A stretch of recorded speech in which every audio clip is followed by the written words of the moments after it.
What's up, people? It is November 4th, 2025, after hours. I have not done any prep work prior to this video, so my thoughts are real-time live chart updates, all that ja ja ja. Last night on social media, I did post that HYG and LQD, which would be corporate credit spreads and junk bonds, had been gapping down the past couple days, last week, and that I thought and yesterday, because today's Tuesday, yeah, and that I thought that that was a major red flag for the market. And then sure enough, went to sleep, got up in the morning, and everything was gapped down. No surprise at all. Also, if you look at my video that I posted over the weekend, I had the same thoughts. I thought, we're probably going to end up stuck in this bounce range and then look at some point over the week to start closing these gaps on SPY and QQQ. Sure enough, Tuesday comes and here we are. That's what's happening. Another thing I mentioned in that weekend video was that I hope we don't gap down into the gaps on an overnight gap because that makes closing the gaps more complicated and more difficult. It would be so much easier for us all if we just went there during market open hours and traded it then, a lot easier. But unfortunately, not things don't work in a market because it's easier that way for us. Regardless, I think it was a really good trading day for me, hopefully for anyone watching. So it looks like based off the daily candle here on SPY, and I'm just removing this old gap. Based off the daily candle here on SPY, it looks like we opened with a gap down, filled the gap, then did a gap fill reversal. Go to dowtrading.com/strategies, click on gap rules, and you would see that the base case on all gaps is that we get a gap fill and then reversal. So today on SPY, absolutely 100% textbook the way things, I'm not going to say are supposed to happen, but the way things, the default plan for what you should look out for when there's a gap happened. Um, so we did close the gap from here to here, and we closed partial gap from here to here. Statistics, and I've mentioned this in past videos before, but I've done some research on this.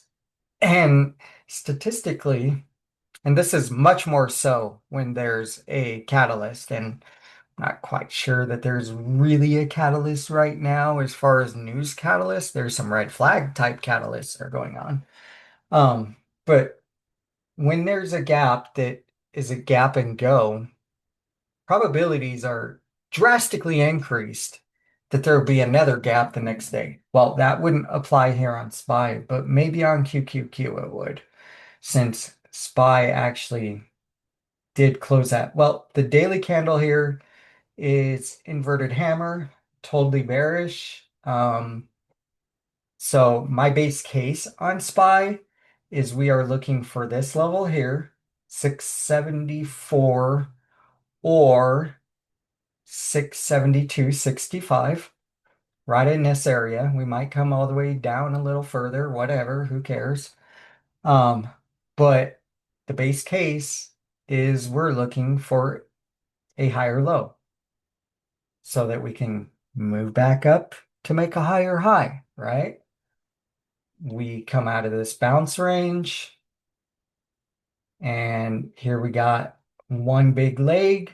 Now comes the pullback. Should come to the top of the stack here somewhere, and then we continue higher. That is the base case. Doesn't mean that's how things 100% have to play out, but that is my base case that I am looking for. And, we'll see how price reacts when it gets to certain key levels. Let's switch over here to the hourly. All right. So, yeah, obviously we opened right here. Looks like we never tested the overnight low. Let me verify that. Let's just see where the overnight low was. Make sure I got that right. It is right. Take off extended hours.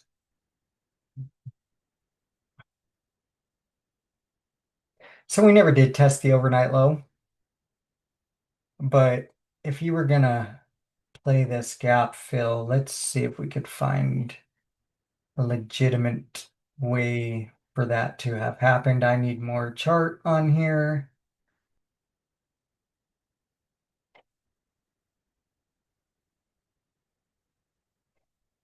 All right.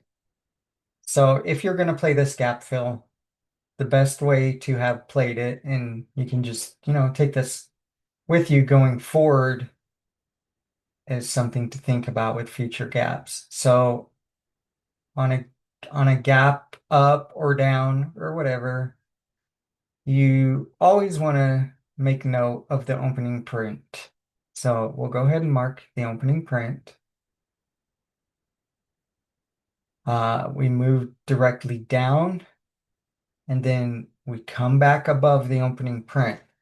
So let me explain why the opening print is important in a gap. And basically, the reason being is that anybody that shorts off the open or whatever is expecting a gap and go. Anybody that was trading short overnight, hoping to hold their position, you're usually going to find the stop loss right around the opening print. So if you move down below, then come back above that opening print, that puts all those shorts off sides, drastically increasing the probabilities that this gap is going to close because their screens have now turned from green to red. So they are going to want to get out of that trade. So that's the theory. That's why the opening print's important.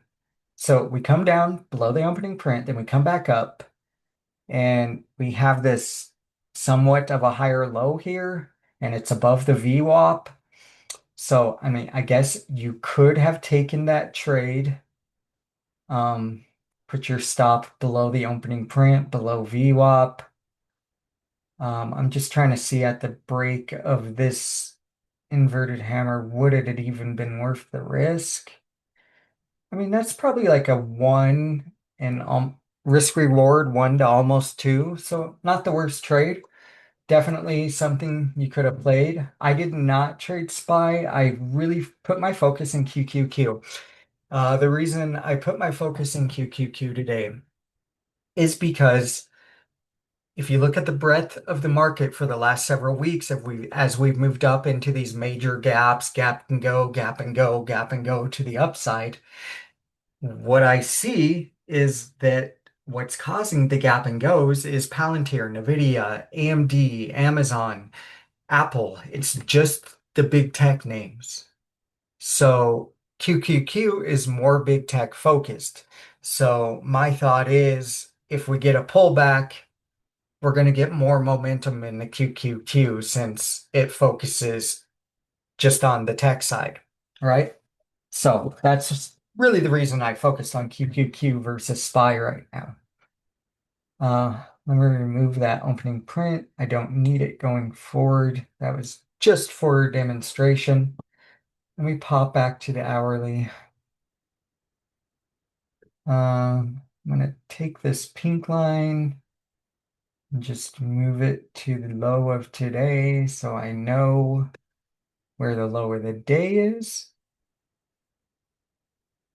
And so here's what I'm looking for on SPY tomorrow. Let me go back to say a 5-minute chart. Zoom to the right here. Here's what I would hope to see on SPY tomorrow. I would hope to see a support here, somewhere in this area. So if we get down to there and we start seeing hammer candles, doji candles on a 15-minute chart, stuff like that, then, that might signal that buyers are stepping in and maybe we're getting a higher low on the larger time frames. Also going to want to take into account what is happening on all the other major stocks, what is happening with QQQ, what is happening with financials, healthcare, whatever. as that's all going on, um, what's happening with breadth up here, what's happening with volume. Are we getting like basically no volume at that level? And then when it does break above, are we getting a massive increase in volume? Things like that. Things you learn over time as you trade. So we do have a little bit of gap left to fade, about $2 worth. Wouldn't shock me if, I mean, I haven't even looked at AMD earnings or what's going on after hours. Um, so I don't really know what's going on with that just yet, but depending on that, it wouldn't shock me if we did open with gap down tomorrow. Anyways, let's move on over to QQQ. Not QQ, QQQ. Mhm. All right, let me look at the daily. Let's see what the daily looks like. Well, can't really see it up there with all them lines. All right, so the daily does actually have kind of a different structure over here. We got more, it's not so much a hammer over here, right? We do have a kind of a long upper wick and then a thick body and then a tiny wick at the bottom. Um, Regardless, still bearish in theory. I do know because I was trading QQQ to the end of the day that we basically close this gap at the very end of the day, slowly moving down, grinding down towards it throughout the day. We did not completely fill the gap to the upside. We got up to this 627.20 level, rejected off that, came back down for a gap and go, or a partial gap fill reversal, I guess I'll call it. Let me remove this gap level. Let me change this orange to signal that's the lower day now. So the lower day and the bottom of that first gap matched perfectly. We don't have any thick structure below us. We got this one trading day that's kind of just floating out here in the middle. And then we got this gap left down here, which happened on a Monday night. So it's actually a gap up on the weekly chart even, which is rare. I do believe we had another one of those earlier in the year at some point, and if memory serves me right, I don't think we ever closed that to date. Doesn't mean we won't, but to date, we have yet to close that, which is kind of crazy. I think that's the case. I could be wrong, but I'm pretty sure that's the case. I'm pretty sure my expected move low is absolutely in the wrong spot, so I'm gonna need to fix that later on. Um, so tomorrow, if we don't open gap down, my base case, what I'm looking for, lower high under 618.25. We will target the top of this gap, reassess at that point what is happening, and then lower high under that. Probably not going to target the full gap close. I'm going to go with this 612.45 level or whatever, which is about $1 short of the gap fill. Um, and that's that. If we do open gap down, then it's really going to depend where we open on how I react to that. I'd prefer we don't because it just really does complicate things, but I don't think the market cares what I prefer. So I'll just shush on that. I'm going to remove these rectangles. They were just there for my personal use to know that assuming we didn't open on a gap down today, to know that like this whole gray area, if we opened in range, that was going to be a 100% no trade zone, because it's just junk right there. Now that we pulled back down, though, that's no longer the case. I would trade in that area, but sticking to this for now. So we left a gap today. Let me turn this yellow to mark it as a gap.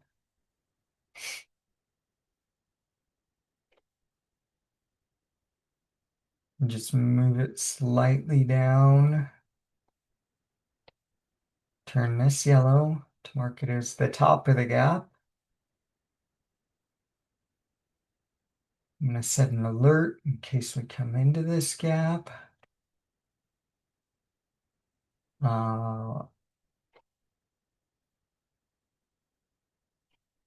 At or above. Bounce on over to the hourly chart. See if we have any new levels to worry about.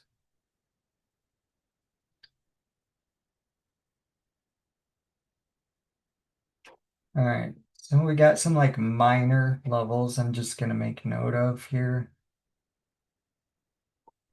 No kind of major stuff going on, but minor. Just gonna mark them in a faded whatever. Let me look at this on a closer time frame, see what's going on.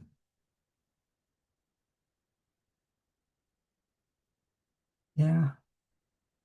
6:20:45. Let me go back and look at the hourly. Yeah, I'm gonna go ahead and just mark a little level right there.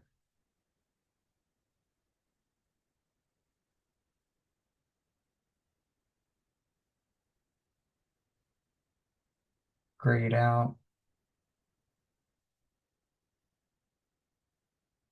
See what's going on after hours here. Well, would you look at that? We're starting to gap down overnight. So I'm guessing maybe AMD earnings didn't go all that well, something like that. Or maybe just those probabilities I was talking about earlier were kicking in, you know? So we'll see what happens in the morning, you know? Everything could change by then. Absolutely. Let me go back, turn this off. All right, let's take a peek at NVIDIA. Get rid of this. We opened on a gap down, we gapped and goed.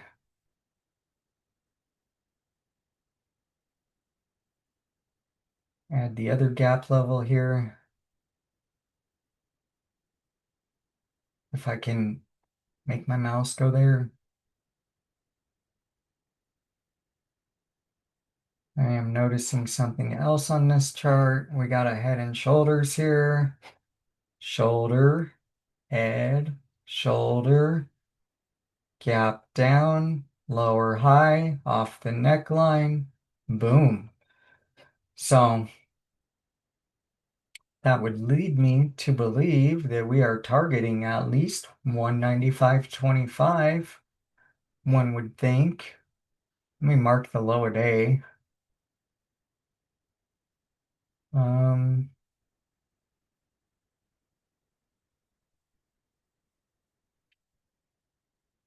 Move this overnight low level.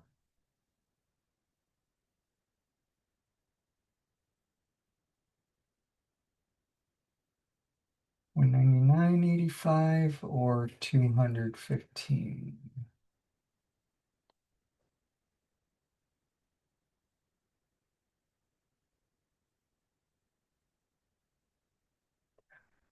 I'm gonna mark that 215 level.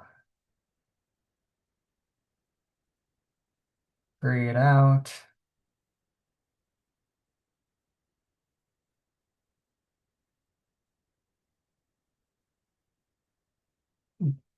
Okay, NVIDIA, what can we be looking for tomorrow? Two ways I could see this playing out if we open with in range on NVIDIA. One, a move up that rejects off of 202. If we get a good rejection, nice candle setup there, that might be a good setup for a short. If that does happen, short back down. First target being here, 200 I think that should have been 15. Well, let's go with 220 cents. Um, so maybe sell some shares or some contracts there. Then next target, yesterday low a day, next target 195.25. 195.25. Let's head over to the daily chart. Would be a good location for a higher low on the daily. God, I feel like that would be almost too clean to happen. So wouldn't surprise me if we even pulled back all the way to here before catching a higher low. So right around one of these three levels for the higher low. But overall, if we did bounce back off 202 tomorrow for a retest of that, I would suspect that we eventually make it all the way back down to 195.25. And it's even on a daily chart here, we have this nice double top here. So, signs have been everywhere for a minute that this has been coming. Um, the other way this could happen, if we open towards the bottom and just continue the momentum, lower high off of yesterday low a day, obviously a much more dangerous trade, shorting at the lows. You never want to take longs at the highs. You never want to short at the lows. Yet, retail traders, that's where they like to do it at because they feel like they know that's what's going to happen. And admittedly, it is hard when something opens and you see it go green, green, green all the way up here, and it looks like it's super bullish on the small frames. It's really hard to be like, well, you know what? There's resistance right there. Got some hammer candles here. I think it's going to come stop right here and come back down. It is hard to take that short. It's like doing the opposite of what it looks like on that smaller time frame. But with screen time, you might learn that you'll do better doing that. But you got to have your levels right. And, you know, hopefully you're catching on with my videos on how to find levels using the daily and hourly system. Um, and yeah, that's where I get my levels is the daily chart, the hourly chart, and I do not trade the hourly chart per se. When I am taking a trade, I want to make sure it makes sense on the hourly chart, but I don't necessarily trade on the hourly chart. I'm usually on 2 minute, 5 minute for my entries. Okay.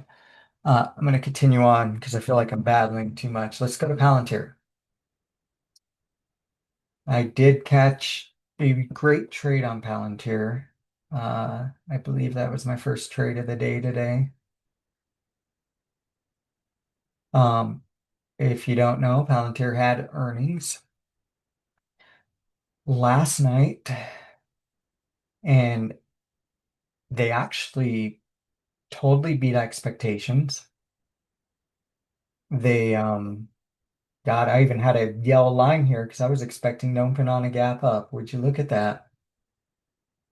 Let me remove that. And actually, I need to mark the overnight high is the new overnight all-time high. So give me a minute with that. Need to switch to a smaller time frame to find it.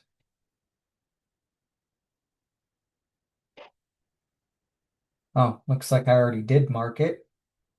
So 222 is the overnight all-time high. You also see I marked 220.05.04. And I just marked that to see Grok, Elon Musk's AI, told me I was talking to it about earnings last night, just messing around. And it told me, the reason this sell-off happened was that it became public that Michael Burry put 66% of his portfolio into Palantir puts, blah, blah, blah. So And that was the reason that we had this sell-off all of a sudden on Palantir after they crushed earnings, crushed expectations, and even crushed forward guidance. But I don't know what happened with the the earnings meeting and all the questions and stuff. I wasn't there, so that could have also been what caused it. But regardless, according to Grok, this is just a buy the dip and it's going to head up to 220.04. So I just marked it. Let's see if Grok ends up being right. Anyways, I'm going to turn back off extended hours.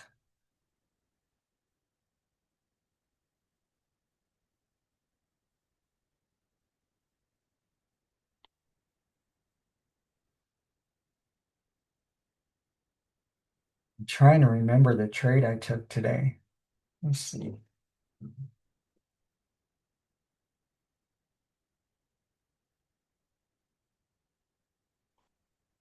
I remember. Let me switch to the 2-minute chart. Go to the very beginning. Come on. I need more time because I just can't tell what's going on.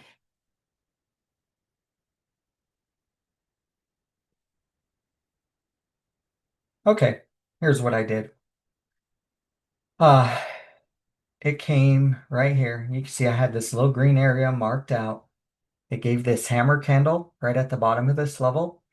I took a long right on top and then sold up here somewhere. Um, so I took a long on Palantir off this level.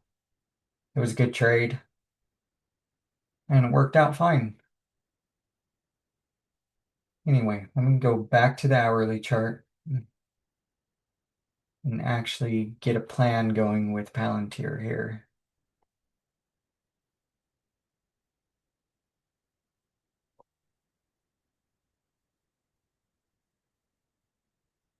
All right, let me mark this gap level. I'm going to go ahead and mark it right there.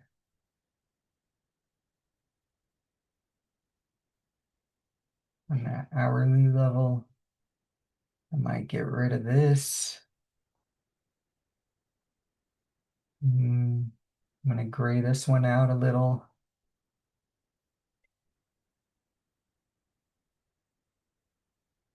Mark this one gray.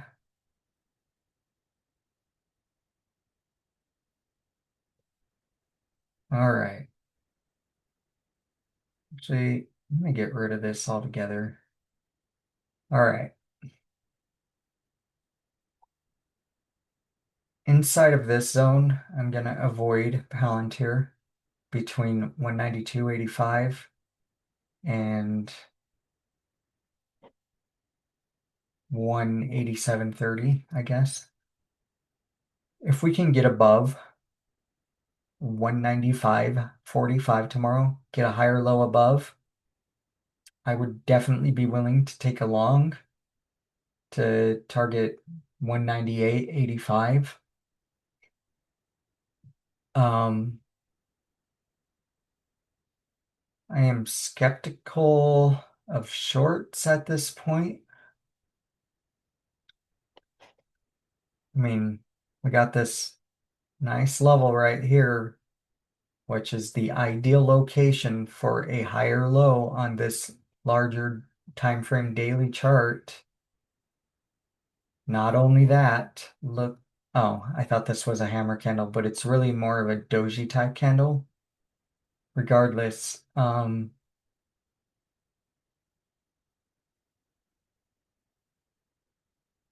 I might even consider a higher low over this 192.85. Target the top of the gap, and then a higher low over that, target this. Yeah, I think I would also consider that trade depending on market conditions, depending on market internals. Unfortunately, this is all I have time for today. So sorry, it's just these 4 charts for today. But have a good one. Practice strong risk management. Use code I want to look at one more thing. I be doing an injustice if we did not look at least at market internals. Okay.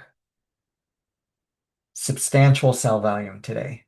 Holy, I mean, that's huge. Almost negative 600 million. According to my indicator, BTC selling off, that's a risk off. RSP is down, risk off. LQD is down, risk off.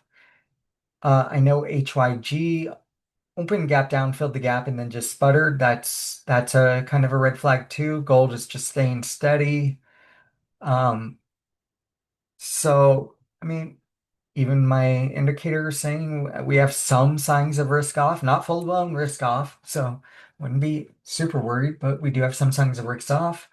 Um, we did open negative 1500 on ADD and trended it up most of the day, though we never got in any kind of positive territory. And as you see, the day before, also negative. Tick, we spent 63% of the day in negative tick territory.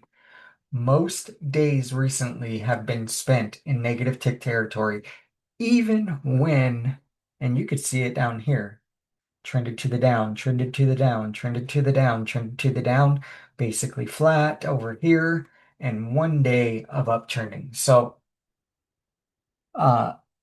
if you look at the sectors right now, there's some signs of some rotation into other sectors, but we're not seeing full rotation. So, I mean, just there's still some red flags in the market end of the day. That's the story. So, anyways, if you're not journaling your trades, and I would recommend using a professional trade journal, but at least be writing them down or using an Excel spreadsheet and taking good notes and then going back and looking.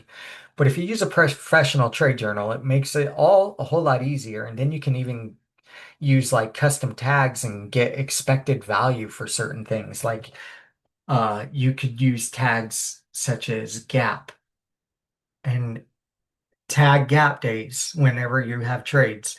And then over time, you'll have a data set built, right? And you'll be able to know, am I profitable on gap days or am I not profitable on gap days? What is my exact expected value in terms of R multiple on a gap day? If you don't know what R multiple is, go to strategyforgejournal.com, click on learn and read about R multiple. You should definitely know what that is as a trader. Um, Anyways, use code strategy at strategyforgejournal.com and you'll get 6 weeks free on the monthly plan. And if you decide to cancel in those 6 weeks, all you got to do is hit cancel and you will never be charged a single penny. Or you can use that code on the annual plan and you will get a total of 3 months off because you get 2 months off by switching to annual and then 1 month off using that code. So, you know, um, and if you don't care about the code and you just want to try it out, just go to strategyforgejournal.com, sign up for a trial, get 2 weeks free, and then cancel if you don't want it. Simple as that. I just really think that anyone who wants to be a successful trader should probably be using a trade journal and understand and carefully tagging their trades, carefully building strategy playbooks, and then collecting what rules they followed, what rules they didn't follow. It helps you build a data set to improve your trading. And that way you know when certain things are going on in the market, I don't have good history with this type of thing. Maybe I should step back. Or I do have good history with this type of thing. Maybe I should buy more and go harder on this. So anyways, that is the idea.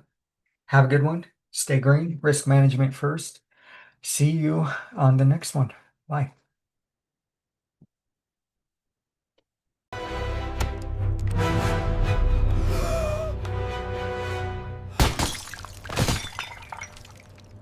Always one pip away! There I was, a struggling trader, Climb, baby! always on the edge of almost becoming profitable, but still making the same mistakes day in and day out. My mom When are you gonna always grow nagging up? at me. Do something with your Finally, life. I discovered technical Technical analysis analysis. wasn't I've the been doing problem. this for years. Trading I know it's psychology not gonna books were work. not the I need problem. better I was the self-discipline. problem. I wasn't tracking my data and using it. This kept me in a losing loop. Then I discovered Strategy Forge, a journal that had custom tags, built-in artificial intelligence analysis, strategy playbooks, smart goals, and all the analytics I would ever need.